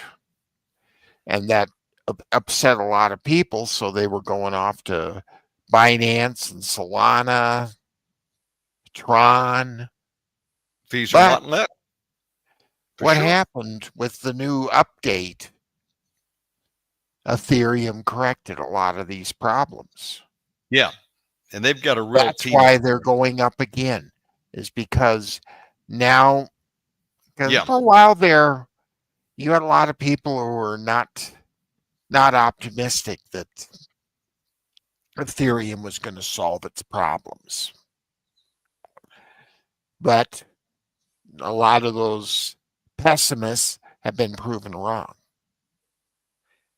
So I believe Ethereum is definitely one to hold. I like Solana. I think the Solana is going to go over 200 soon, maybe over into the 300 range. Number 6 in the world. It's a great platform for issuing tokens. Dogecoin can definitely go up over 30 cents. I mean, that's here to stay. Some people are talking 40 now. I think they're probably right. Cardano has a lot of room to move. Yeah, they're talking over $1 for that again. Easily over $1. I'm seeing. Listen, you can't go wrong in these top 20 coins. I can just go down and tell you they're all going to be going up. Tron is going up. Sui, we've seen that at $4. And it could be back there soon. It'll be back there again soon. It's going to hit $5. I feel that on the Sui. Moving on here, I would agree with the other picks. Avalanche, Stellar. We don't know what's going to happen with Shiba Inu. It's long overdue for a surge. I'm sure your brother-in-law would hope that. My brother actually, Cameron, Crypto Cam. Yeah. I told him he might want to look at doing a lateral transfer, get out of that into another coin that's going up, and you can always come back into Shiba again. But he's stuck right now.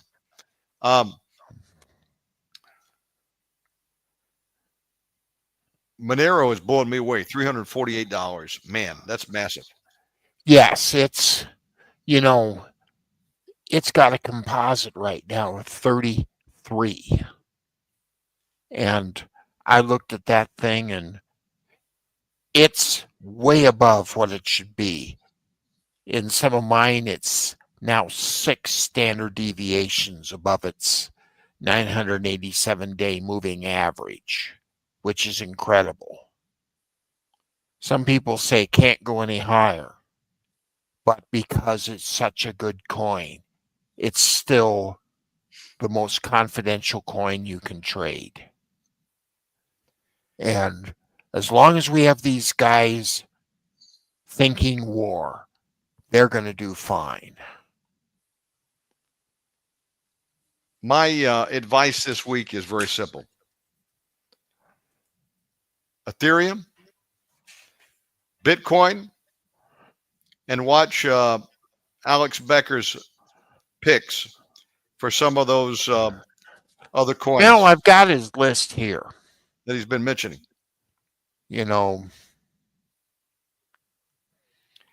for He some likes of Solano. okay, He likes Sui. He likes Hypercoin. He yep, likes Vax. And he sort of, how would you call it? He reluctantly admits that Tron is still a good one, though I got a feeling he doesn't much like the just head guy of, yeah, he does not like him. he's a little bit of a mysterious guy. Yeah, Yes, he he has is. effeminate qualities. I'm not sure that he's not gay, to be honest with you. And I don't know. I'm not going to say because something's not I right were, about the guy. And if that's the and case, then, yeah, then I don't trust his other decisions because he's compromised. But he's very I successful. agree with you. I mean, But he's got success Bitcoin, can be fleeting. right? And when I don't agree with the morals of a person, I can't do business with them. Right. That's right. Cardano is the other one he picked off the Ethereum blockchain. 88. And then he also started talking about real world assets. And because of that, I put together a list of them. There's some interesting ones. One that he likes, but he complains that it never does anything, is Chainlink. You know, it's a standard in the business. Everybody uses their code because they put it out on GitHub for everyone to grab. And everybody has. And they haven't gotten anything for it. Not in a long time. It's only $16. And that And had it's big. been that way ever since 2016 when we first followed it. Yep. But one he likes in this world is Cryptalk. It's only been around about 2 months. I haven't heard of that one. Let me look that up. But Crypto. it's a TALK. Okay. And it's interesting. When I was making my decisions the other day, it was sort of in that last group of coins that I decided against. But it was on the top tier, is what I'm saying. Is I this a could payment be. tied into? Well, no, it's actually a social networking system. Yeah. But it allows you, but it also allows, it's also a wallet, but allows you to communicate with people while you're using the wallet. I like that idea.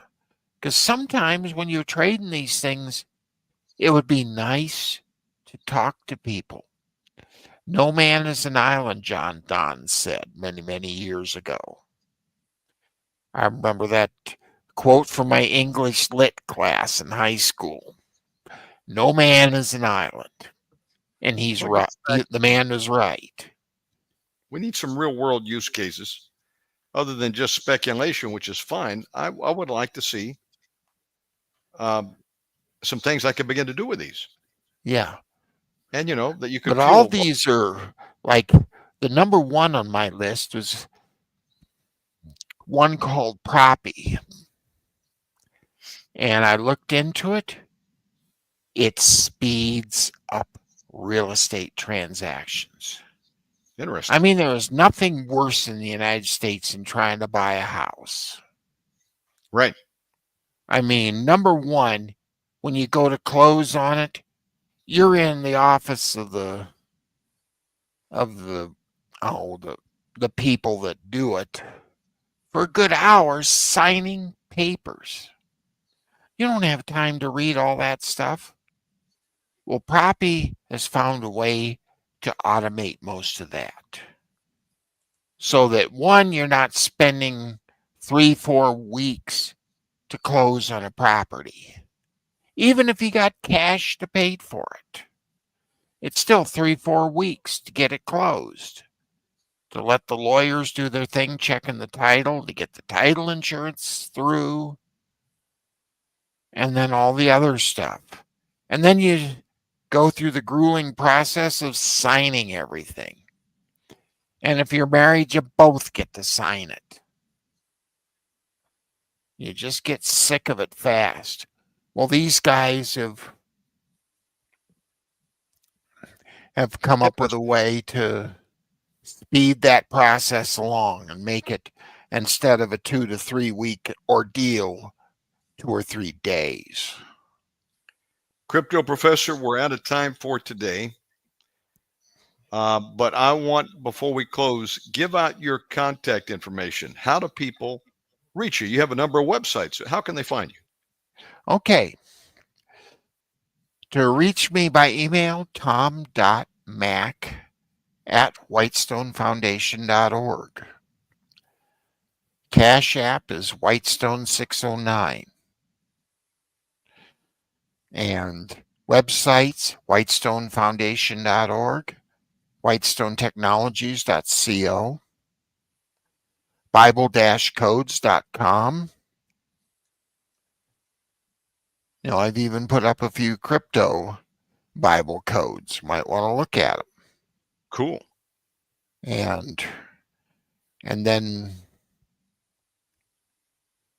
we've got some others, ancient-evil.org, antichristwatch.com.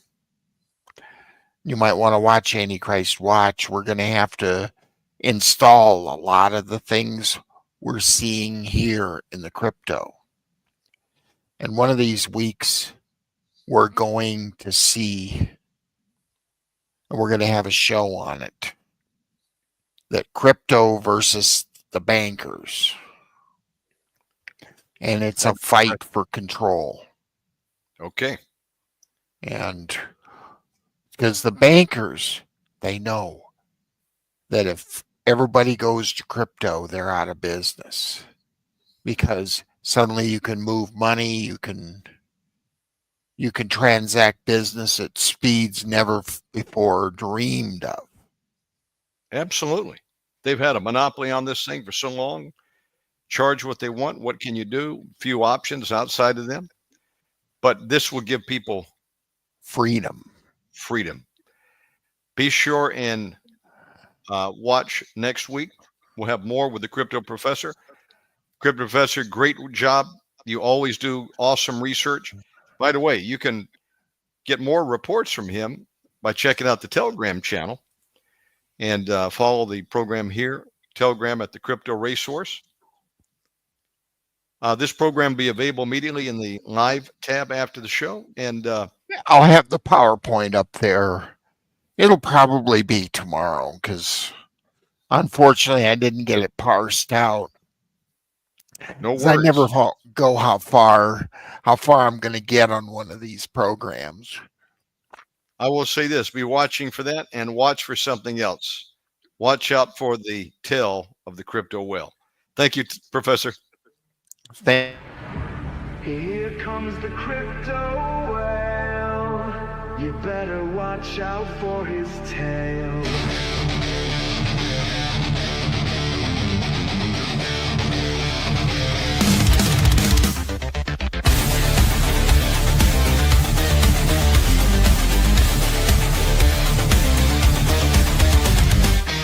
The crypto whale waved his tail. He tipped the scale. Price zooming up like a rocket. That whale about to take some profit. Pause. My crypto was a pumping. Now it be a dumping.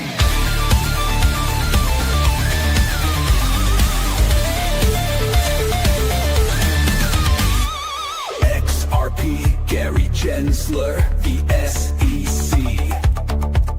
Don't let the door hit you in the butt. Maybe Walmart hiring, you be history. Vitalik, Buterin, and ETH, POW, proof of stake. Their gas prices are so high, jump into Sol to get a break. Do I hodl or do I sell? Wall Street ETFs go to hell. Oh no!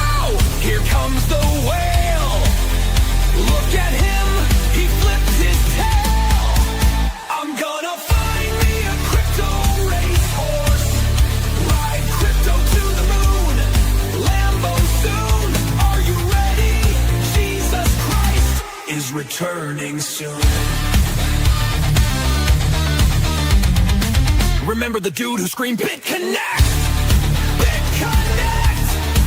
He should have listened to his wife. Those scammers stole it all in one night. Trump coin is the boss, but if you FOMO and buy too high, you'll take a loss.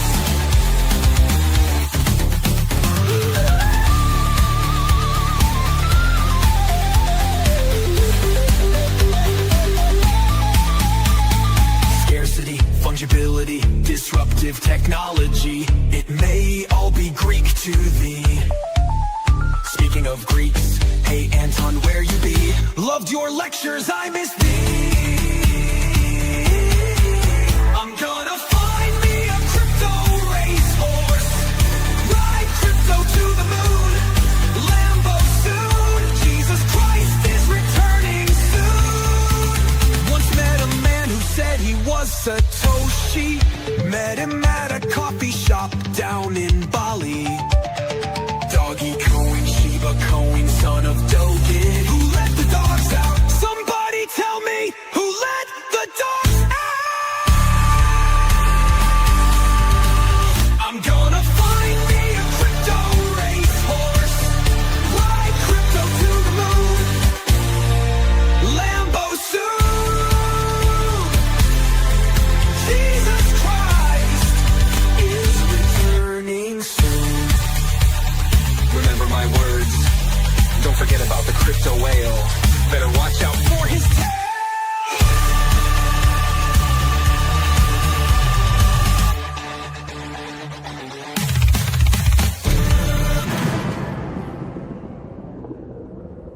Remember my words. Don't forget about the crypto.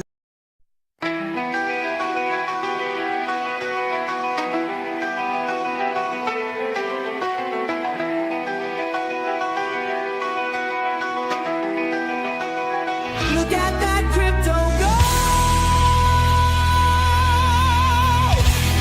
Soaring into the stratosphere. It will prevail. Have no fear.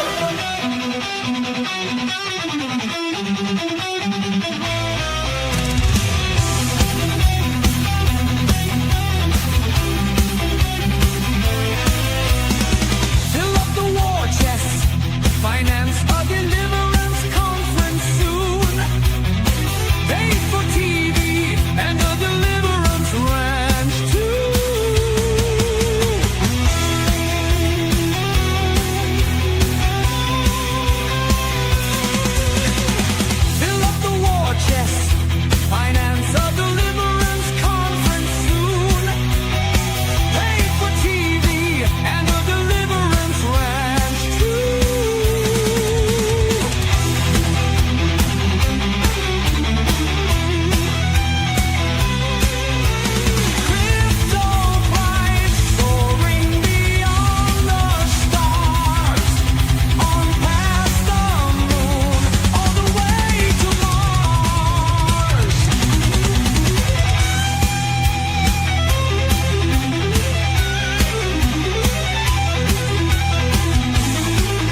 plenty of silver.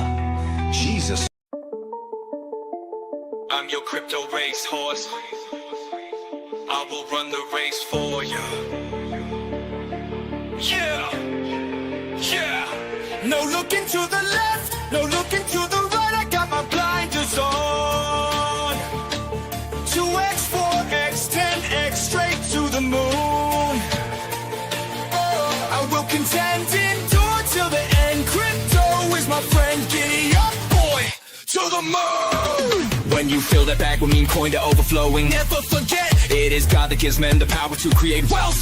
Time to build that war chest, son, kick some devil butt and have some fun. 2025 the year to recover all. Yippee-yi-yay, straight to the moon. Jesus Christ is Lord, no demon is safe. We must endure till the end and keep the faith. He let the racehorse out, look at him, boy. He's running, no stopping him, he will win in the end. Giddy up, higher and higher and higher to the moon. Place my limit order, place my stop order. No stopping the racehorse, strong hands. He goes straight to the moon. Lambo soon, build that orphanage soon. Transfer of wealth from the wicked to the righteous is a coming. Giddy up, boy, to the up. You will win. Higher and higher and higher to the moon. Place my limit order, place my stop order. No stopping the racehorse, strong hands. He goes straight to the moon. Lambo soon, build that orphanage soon. Transfer of wealth from the wicked to the righteous is a coming.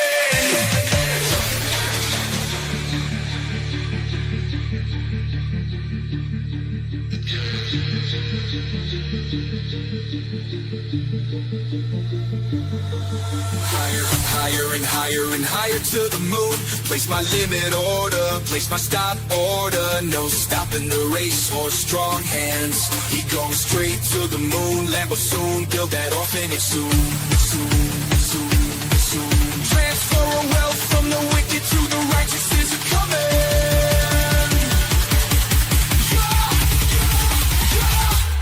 Higher and higher and higher to the moon. Place my limit order, place my stop order. No stopping the racehorse, strong hands. He goes straight to the moon. Lambo soon, build that orphanage soon. Transfer of wealth from the wicked to the righteous. This is coming. Higher and higher and higher to the moon. Place my limit order, place my stop order. No stopping the racehorse. He goes straight to the moon. Lambo soon, build that orphanage soon. Transfer of wealth from the wicked to the righteous is a coming.